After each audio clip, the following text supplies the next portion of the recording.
News insight کے ساتھ میں ہوں عامر ضیاء۔ شہباز حکومت کی تمام تر خواہش، کوشش، سیاسی جوڑ توڑ اور انتظامی دباؤ کے باوجود تازہ ترین آئینی پیکج پارلیمنٹ میں منظوری کے لیے پیش نہ ہو سکا، حتیٰ کہ وفاقی کابینہ میں بھی اس پر بات نہ ہو سکی۔ حکومت کے کلیدی اتحادی اب اس آئینی پیکج سے اپنے آپ کو دور کر رہے ہیں اور اس میں شامل تمام متنازع نکات کا ملبہ جو ہے وہ نون لیگ پہ ڈالتے نظر آ رہے ہیں۔ پاکستان پیپلز پارٹی جو پہلے مولانا فضل الرحمان کو ان ترامیم کے حق میں منانے کے لیے پیش تھی، اس کے سینئر رہنما نوید قمر آج قومی اسمبلی کے فلور پر یہ کہتے دکھائی دیے کہ ان کی جماعت کو کئی مجوزہ ترامیم پر اعتراض تھا اور ہے۔ ڈرافٹ اس وقت سرکولیٹ کر رہا ہے یا میڈیا پہ ہے، to be honest this is not consensus draft, اس میں کئی شکیں ایسی بھی ہیں جس پہ ہمیں بھی اعتراض ہے۔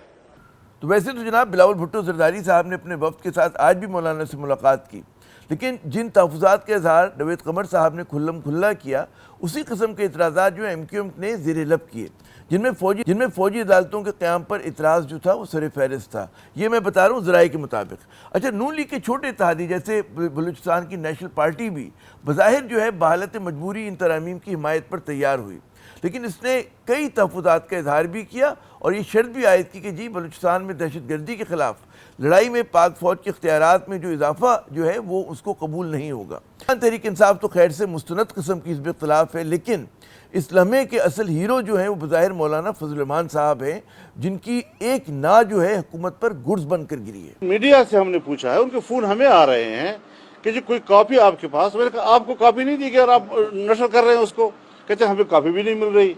جب کاپی نہیں دے رہے، نہ ہمیں دے رہے ہیں اور نہ ان کو دے رہے ہیں، اس سے پتہ چلتا ہے کہ دال میں سارا کالا کالا ہے۔ آئینی ترامیم پر اتفاق رائے نہ ہونے کی بڑی وجہ حکومت کے ناقدین کے بقول عدم شفافیت اور نیت میں کھوٹ ہے۔ عدم شفافیت کے اس سے بڑا ثبوت اور کیا ہوگا کہ خود حکومتی اتحاد سے تعلق رکھنے والے سینٹ اور قومی اسمبلی کے اراکین بھی ان ترامیم کے حوالے سے آخری لمحے تک تاریکی میں رکھے گئے۔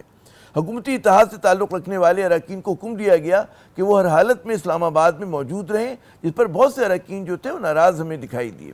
حکومتی اتحاد سے تعلق رکھنے والی ایک خاتون ممبر نے، جو قومی اسمبلی کے ممبر ہیں، ان کے بقول پارلیمنٹ ہاؤس میں بے معنی طویل نشستیں اور انسان نے انہیں اڈیالہ جیل کا مزہ جو ہے وہ دے دیا۔ ان کی ناراضگی جو ہے بے وجہ نہ تھی، کیونکہ وہ دوسرے شہر اپنے گھر واپسی کے لیے بے چین تھیں، اور یہی صورتحال بہت سے دیگر اراکین کی تھی۔ حکومت کی خواہش یہ نظر آئی کہ حکمراں اتحاد اور مولانا فضل الرحمان کی جمعیت علماء اسلام کے اراکین کٹ پتلیوں کی طرح ان ترامیم پر آنکھیں بند کر کے مہر لگا دیں۔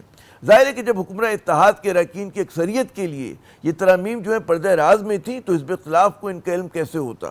حکومت کی طرف سے ان ترامیم پر اتفاق رائے پیدا کرنے، ان پر بحث کرنے اور نوک پلک درست کرنے کی رتی بھر کوشش ہمیں نظر نہیں آئی۔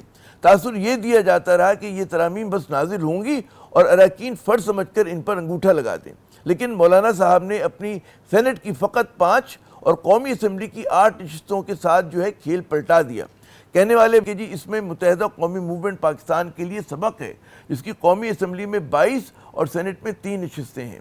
حکومتی کوششوں کی ناکامی کے بعد فیصل واڈا جیسے آزاد سینیٹر اس پر کڑی تنقید کرتے نظر آئے۔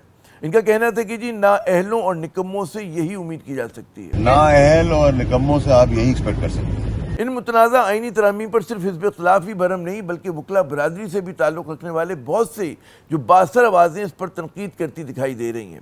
ان میں معروف قانونداں منیر ملک، فیصل صدیقی صاحب، عابد زبیری صاحب، اعتزاز احسن اور بہت سے دوسرے سینئر قانونداں شامل ہیں۔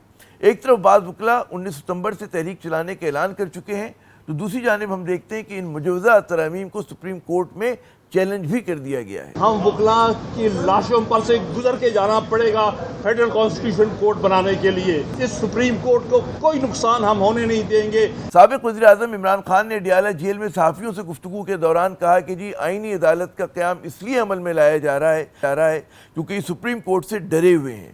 سابق وزیر اعظم کا کہنا تھا کہ جی نئی ترامیم اعلیٰ عدلیہ کا بیڑا غرق کر دیں گی۔ عمران خان نے الزام لگایا کہ آئینی ترامیم کا مقصد انہیں جیل میں رکھنا ہے، لیکن حکومت کا کہنا ہے کہ جی ترامیم میں تاخیر سے کوئی آسمان سر پر نہیں ٹوٹ پڑا۔